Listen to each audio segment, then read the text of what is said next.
Normally I talk from the hip, but I had to put some points together so I don't kind of detract from what I want to get out there. First, I would like to thank everybody for coming out, showing your respect for Gabby.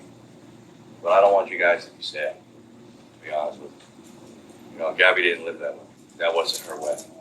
Matter of fact, if you knew Gabby, she was always a pretty happy girl. People would gravitate towards her. Her nature was always to smile and treat everybody kind.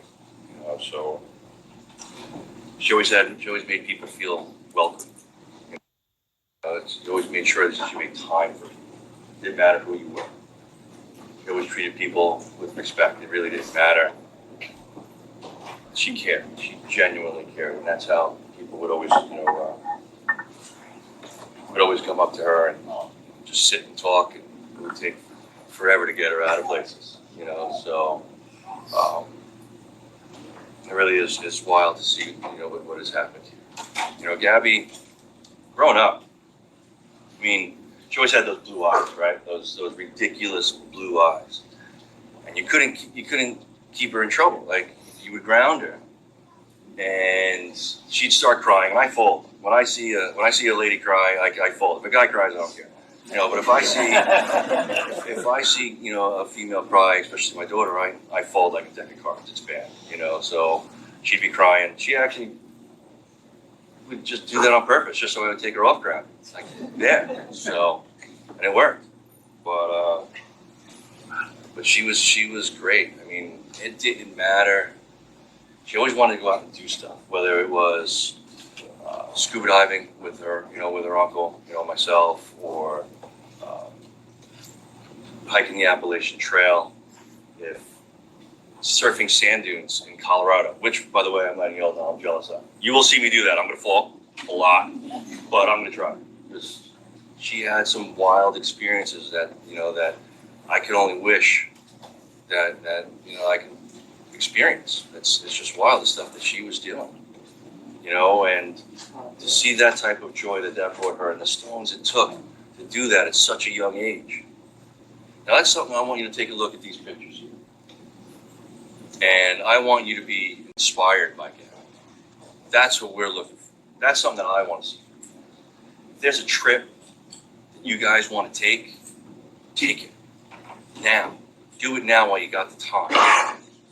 If there's a relationship that you're in that might not be the best thing for you, leave it now. We've got more emails of men and women doing that, taking care of themselves first, and watching that happen and seeing that type of inspiration.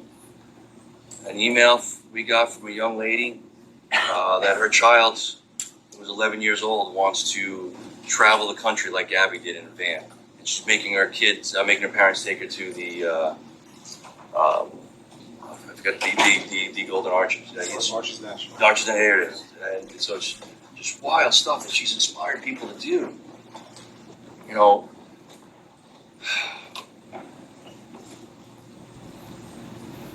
Gabby is the most amazing person I've ever met.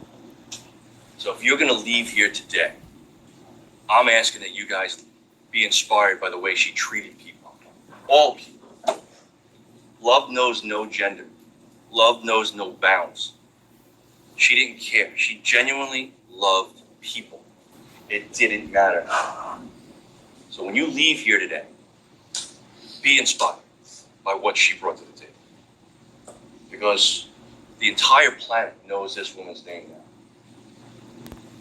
And she's inspired a lot of women and a lot of men to do what's best for them first. Put yourself first. And do it now while you have the time. I couldn't be more proud as a father. So, Jim, best, just to be clear, Gabby had 4 parents. They weren't step parents. She had 4 parents that genuinely loved her as if she was her own. And this man is one.